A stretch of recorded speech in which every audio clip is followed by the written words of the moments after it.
In July this year, in a small West Sussex village, people woke up one morning to an unfamiliar sight. Their new neighbours, a group of Buddhist monks, on their arms round. Their order has existed in the East for 2,500 years, and they've come to England now in response to a growing interest here in Buddhism.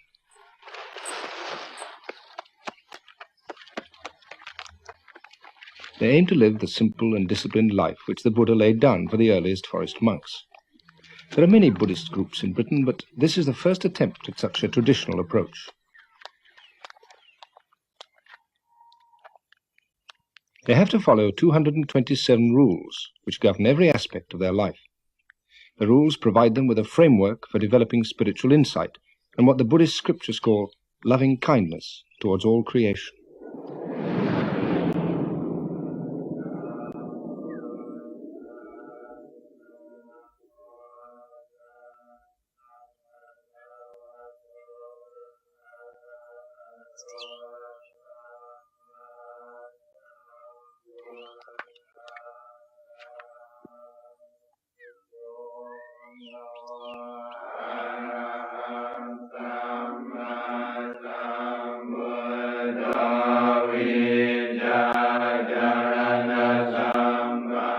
The community consists of about 20 monks, novices and lay followers. Their day has begun at 4 a.m. with meditation followed by chanting in Pali.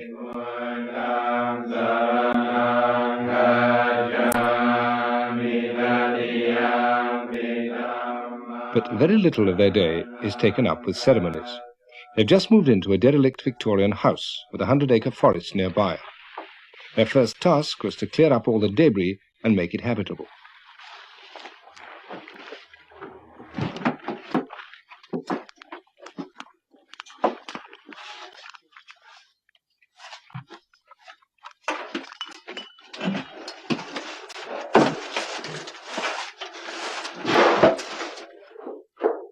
Monks are trained to be content with little. They eat only one meal a day. They don't listen to music, watch television or read novels. They have to remain celibate and they are permitted few possessions.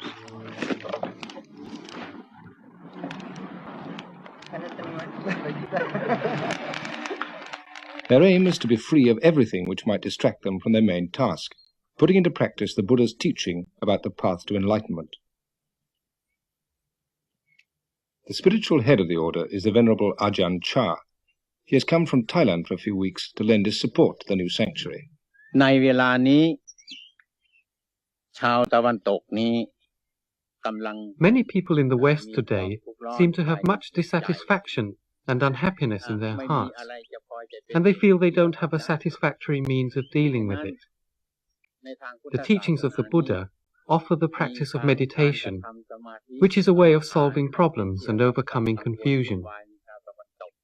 We've been invited over here because many people want to learn how to put the teaching into practice, with the aim of finding a path through their confusion towards peace and calm.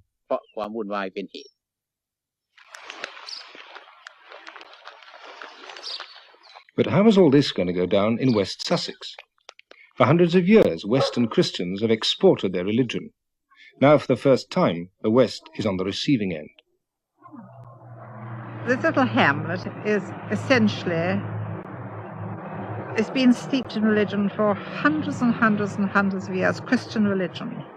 We have this little shepherd's church, we always sort of call it, I suppose it was a shepherd's church, which is in the Domesday Book.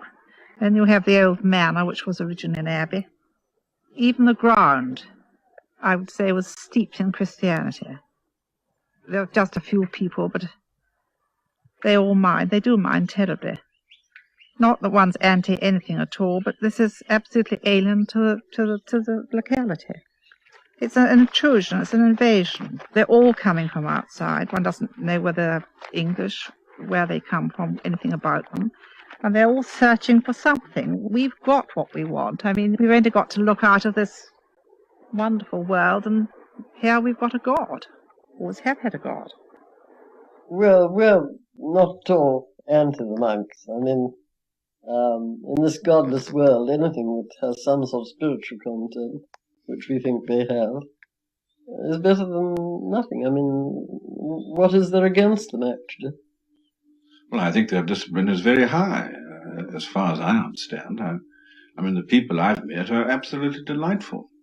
I had a fit nearly when I see them come down in the wood. I looked up as I was working, and I, good Lord, what's this coming? But I didn't know they were rain, so I got talking to them and found them very friendly. Well, I think it's all right for us. They keep themselves. They won't do us any harm. I don't know what they're doing now. Are they searching for food? Yes, I disapprove of that frightfully. I reckon these people can get their own. That's what I feel. I've been about too long, I think. The hardest point for the monks to get across was why they went on their traditional alms round. Were they just scroungers, or was this a vital part of Buddhist practice? To try to explain this and many other points, soon after they arrived, they held a meeting in the village hall. A film was shown on their parent monastery in Thailand, where most of them were trained. These monks in northeast Thailand are on Bindabat, the daily dawn walk to receive their food offered by the villagers.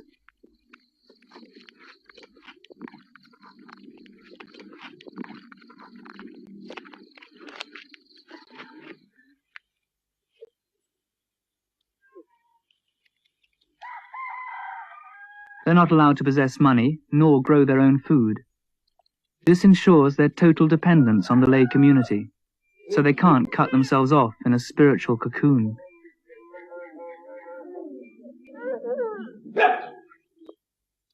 For the laity, Bindabat is a way of paying respect to the discipline of the monks, and also a way of making merit, which many believe brings good fortune in this life and in future rebirths.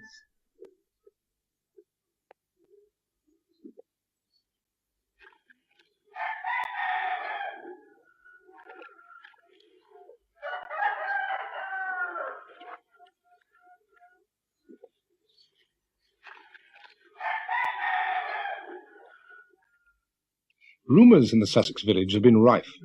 If they weren't the Moonies, then they were communist spies, or the abbot was the king of Thailand in disguise. There were many questions to be answered. The meeting was chaired by the local vicar. Would anybody like to start the ball rolling? I think this is the most remarkable event which this hall has ever seen. And I'm quite prepared to believe that I shall wake up tomorrow and it was all a dream. And my question is, what is the size of the community? How many hangers-on are there? And is it going to grow, or is it going to remain much as it is? The number of cars that are arriving at the weekends. This is what we are worried about. Are we to expect more of them in the future? The only reason people are asking you questions is because you're different. You know, you come here dressed all in your funny gear. All I've got to say is good luck to you. If you can make a go of it and get something for nothing, great. I honestly mean it, you know. Good luck. Thank you, George. Walking through Leicester Square a fortnight ago, I came across what appeared to me to be a sort of Buddhist raver. I don't know who the people concerned were, but they were certainly in saffron habits rather like your own. They had shaven heads. They were banging cymbals and had really gone completely ecstatic. I think one of the things that we have a fear of here is that these sort of people, who may be a fringe element, I don't know, of your faith, may come down here and this sort of thing may go on at Chitters. The monks' way of meeting doubts that they were just another weird and possibly dangerous sect was to invite the local people to the sanctuary to take a look for themselves. They explained that their rules forbade them to ask for food, and they didn't expect to be fed by their neighbours, but they were keeping up the tradition of the alms round partly as a way of making contact.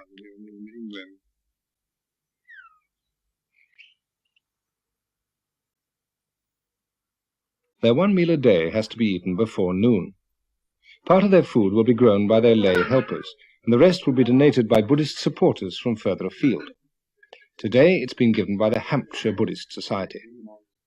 This temporary dining room was provided by their chairman, who owns a marquee company. You don't have to be a monk to be a devout Buddhist. You can lead an active business life, provided it's not an immoral one. We've come today to offer a meal to the monks, which is known as dharma, and this is an act of giving which establishes a sort of a relationship between lay people and the monks. And it's not, as is often thought, a case of just giving something to gain merit, but ideally, or in the perfect way, giving dharma is a case of giving a little bit of oneself, and so it's in keeping with all the basic Buddhist teachings of the dropping ones he gave. I've been asked why I'm a Buddhist. It's not very easy to answer that because it's a slow process, and I think a gradual confidence grows, but I suppose it comes down really to the fact that I see, well, it's called dukkha in Pali, which is the old Buddhist language. Probably I understand it as dis-ease, imperfection or suffering, and I see this in others, but more importantly in myself. And I'm of confidence that the Buddhist way of practice is a way of doing away with it gradually. But probably more important than a sort of an intellectual motivation is the fact that I meet monks. I think in all cases the ones that I've met have been wonderful examples of the result of the training, the sort of fruition of it, if you like. พวกชาวพุทธทั้งหลายได้มารวมการกระทำบุญในสถานที่นี้ Today all of you Buddhists have had a chance to come. One of the monks' main roles is to teach. The idea is that the lay people provide food for the body and the monks provide food for the mind. The sanctuary is a kind of spiritual powerhouse where people come to be recharged. So as we see all other people, we see other people's children, that we learn to love other people's children in the same way that we would love our own children. Ajahn Papakaro used to give pep talks of a different kind when he was a US Army captain in Vietnam, where he first encountered Buddhism.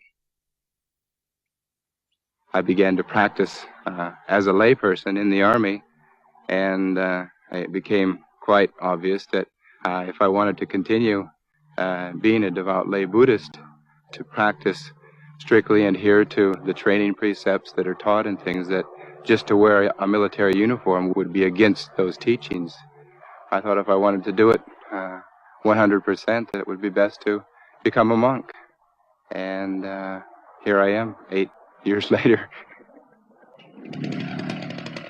Tanaranyabo has been a policeman, a merchant seaman, a TV engineer and a barman, but for the last 3 years a Buddhist monk. The Buddha's teaching was always intended to be flexible, and there's nothing in it which prohibits adapting to new ways, provided they don't contradict the basic principles. I'm not a very high-minded person. In fact, high-mindedness sometimes I find more aggravating than just a basic, down-to-earth approach to life. Honesty is all it's about. Trying to be totally honest about things as they are and about you as you are. Because man needs to know, apart from his job and everything, which is part of his life, men need to know who they are. Who you are and what you are, not what you're doing, what you are, is very important. And monks are concerned more with that. Because, I mean, I myself have done many things, different kinds of jobs. But I didn't know who I was. If a man gets too separated from the world or his environment, he gets ill. I think I've seen that in myself and in other people, a certain kind of alienation, loss of harmony. To have harmony, you need to know yourself. And harmony is the greatest peace and happiness. If you don't have harmony, it doesn't matter what you've got.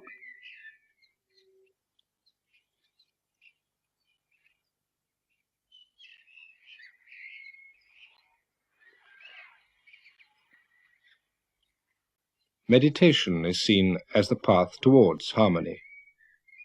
The Buddha taught that the main reason we become unhappy in life is that we fail to recognize that nothing can last forever. So we cling to possessions, our youth, happy feelings, our loved ones, in the vain hope that things will never change, and when they do, we feel thwarted and miserable. The aim of Buddhist practice, meditation combined with moral living, is a very down-to-earth one, to find a way of overcoming unhappiness. The Buddha taught that this can only be achieved when we reach a sense of detachment, a perspective from where we're no longer upset by the ups and downs of life.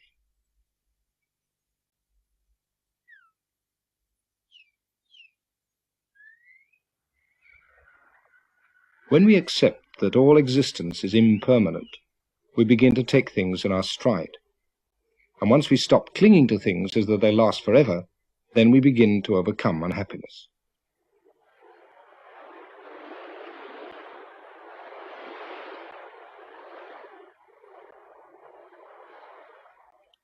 So meditation is taught as a way of reaching serenity, and it's one which anybody can systematically follow. The Buddha wasn't a god, but a man who 2,500 years ago found a way of reaching the ultimate serenity, nirvana.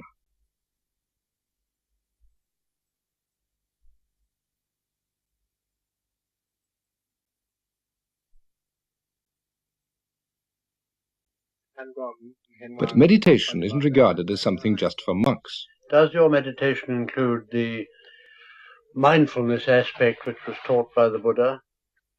One of the first visitors to the centre was Rear Admiral Shattuck. He developed his meditation technique when he was Admiral commanding the Malayan area. I think what is significant about meditation at the present moment is the way in which it's spreading. It is a form of scientific prayer which people can learn by stages, and not only learn, but be convinced by stages that they are doing something which is benefiting themselves, not because they become richer or do their job better, but simply because they feel much more complete in themselves as a more complete person. The object of the exercise is simply to find the inner resources of your being and make more use of them in your daily life. When one has the greater sensitivity that the development of the mind gives you, you are better able to know how to help your fellow men, what they need, and what you yourself can give them which will help them on their way. I think this is the object. It's a selfless object. It's not a selfish object, although selfish satisfactions may come from it incidentally.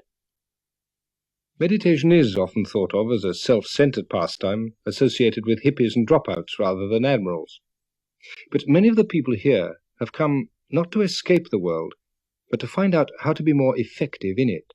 I'm an occupational therapist. I was working in a psychiatric unit with people who had different kinds of emotional disturbance, and I enjoyed the work, but I felt that there was probably a better way to help people, and that really I needed to learn a bit more about life and about myself so that I could begin to have some understanding of the sort of things that were happening to these people.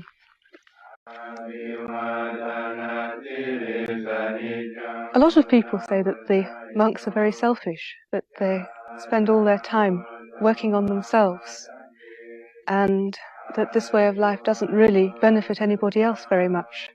But it's benefited me enormously, because what they're doing is living a teaching, and they're making it work, and showing other people that they can make it work too. That's one of the things that they do to help. They just act as a kind of a living embodiment of the teaching. Well, if it hadn't been for this practice and this teaching, I would have ended up in a nut house. You do some meditation, and you conduct yourself very mindfully and peacefully. You get insights into the way your own mind's going round in its own particular short circuits.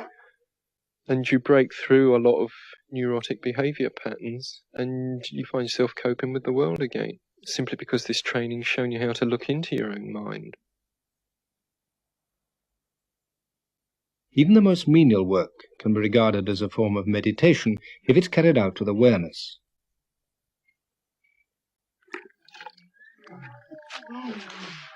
The aim of the training is to make them constantly aware of the present moment. Since monks are forbidden to till the soil, this is done by a novice or layman. One of the community is a former property millionaire who now seeks a different kind of satisfaction. No, not digging.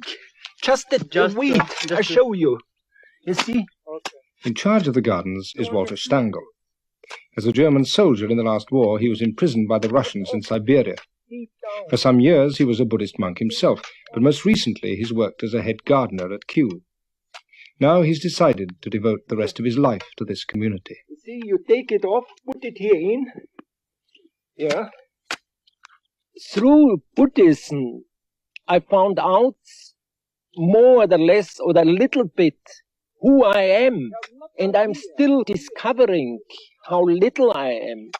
Buddha said, don't believe in me, what I say. Just find out for yourself, not believing on thinking it's this is or that this way. Stand on your own feet. Be your own explorer, your own discoverer, and see what is on. What's the meaning of life? What's the purpose to be here?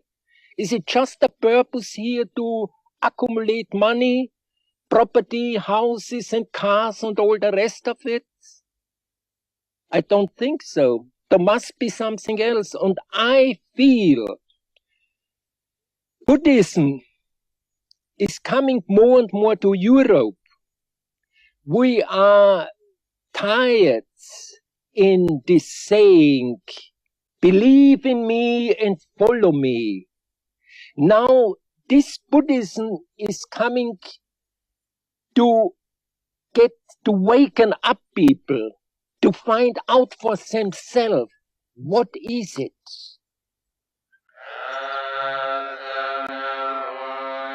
The Buddha taught that understanding is more important than believing, and that enlightenment doesn't come in the form of grace from a divine power, but as a result of man's own efforts to understand the teaching. Here the monks are performing a ceremony for a couple who've recently been married. The groom was once a monk himself. There's no dishonor in having disrobed, since Buddhists accept that all states are subject to change.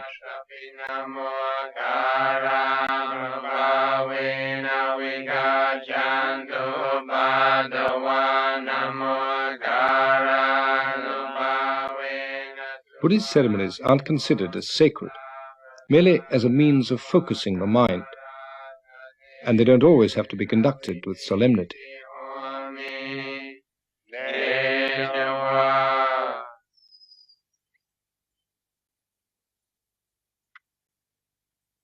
At the end of the ceremony, they tie a thread as a gesture of good luck.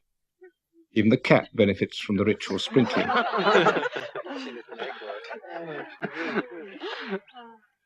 We'll probably get letters from me.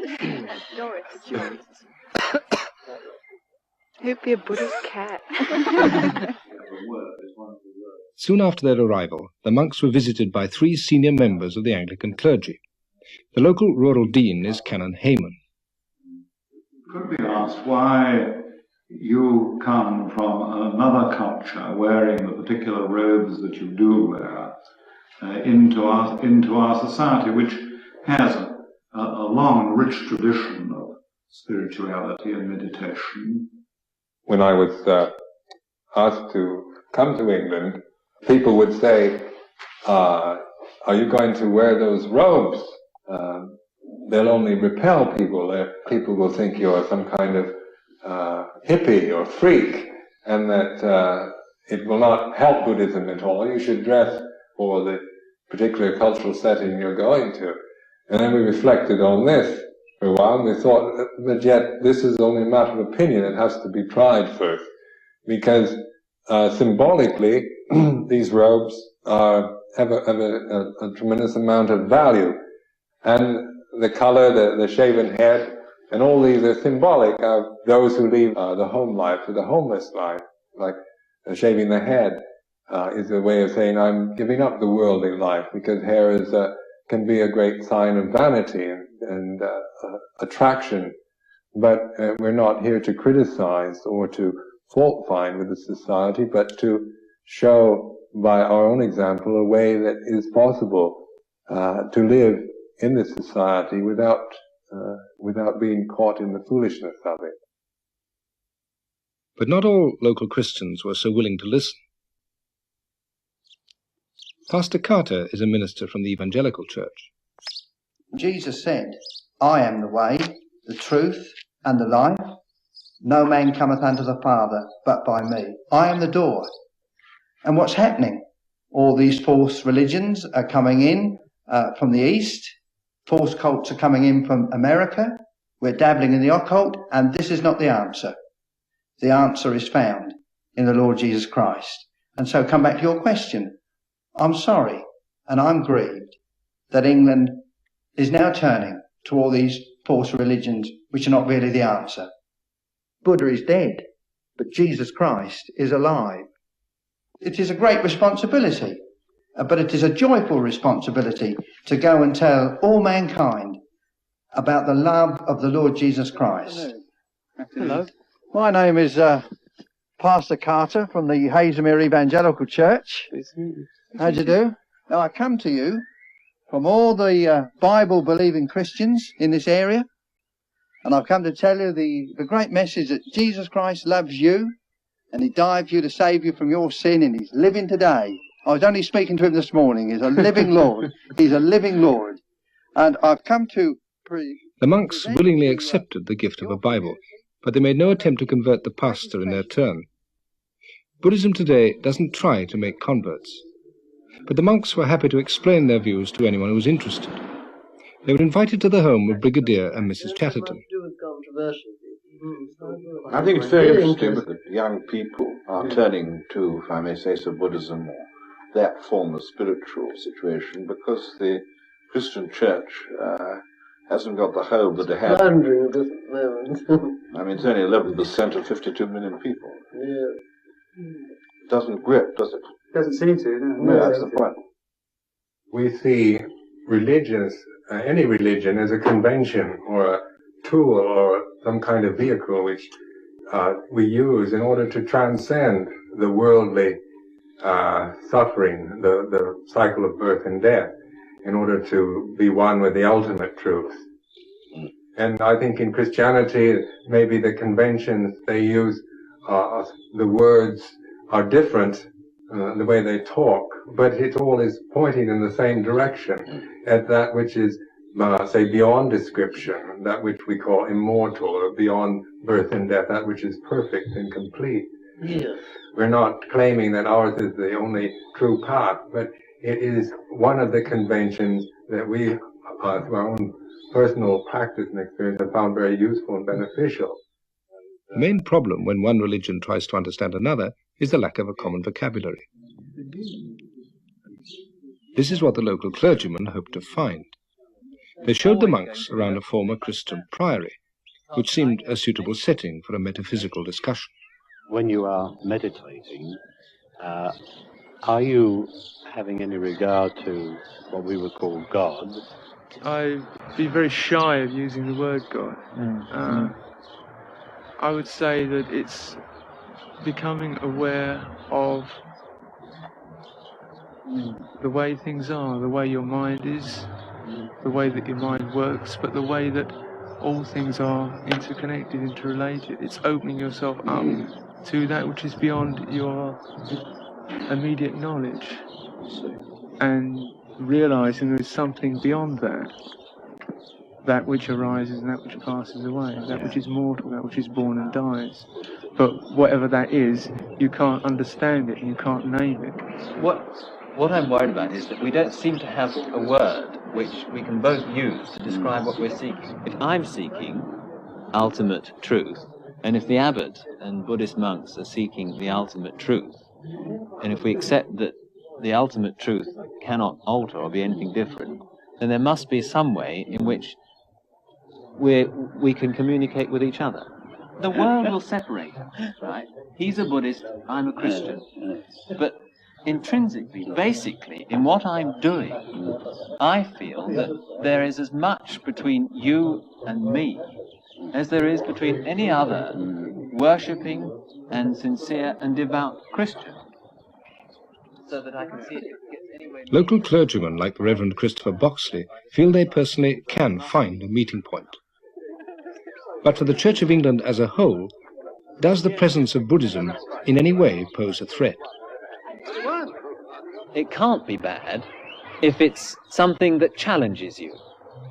And the presence of Buddhists in rural West Sussex, which is traditionally the sort of heart of the Church of England, the challenge in itself must be something which says, well, what is this tradition? If our tradition is worth anything, the tradition of Christianity, the tradition that many of us have been prepared to die for and all sorts of things, really, what is it saying?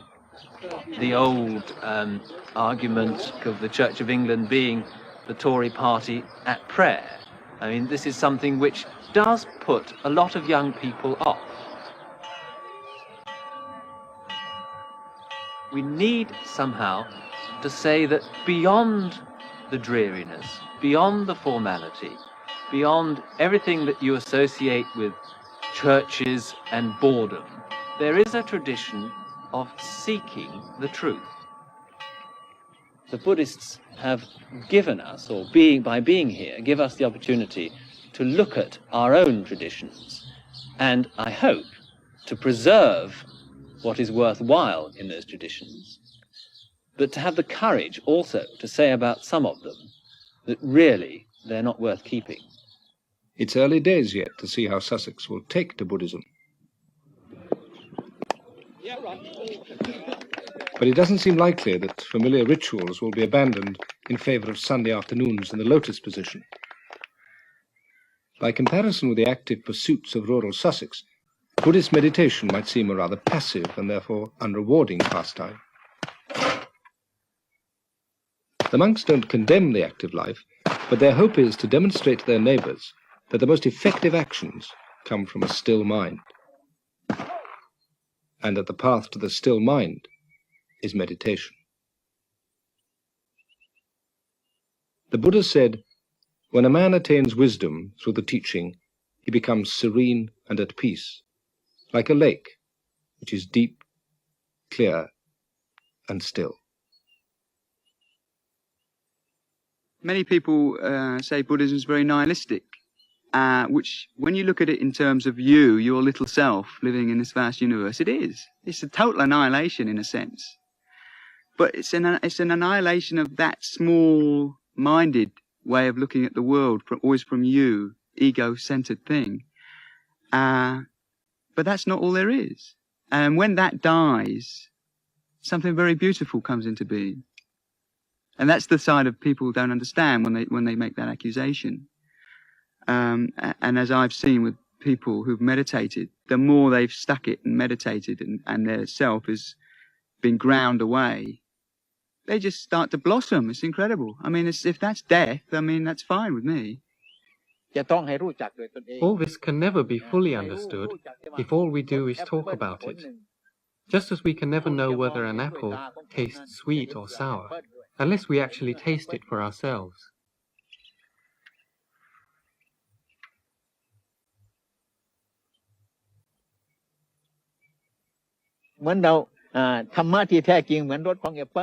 The ultimate truth is like the flavor of an apple, which you can't see with the eye or hear with the ear. The only way to experience it is to put the teaching into practice. Once you've tasted it, you'll no longer be in any doubt about its flavor, and you won't have to ask anyone else. The problem will be solved.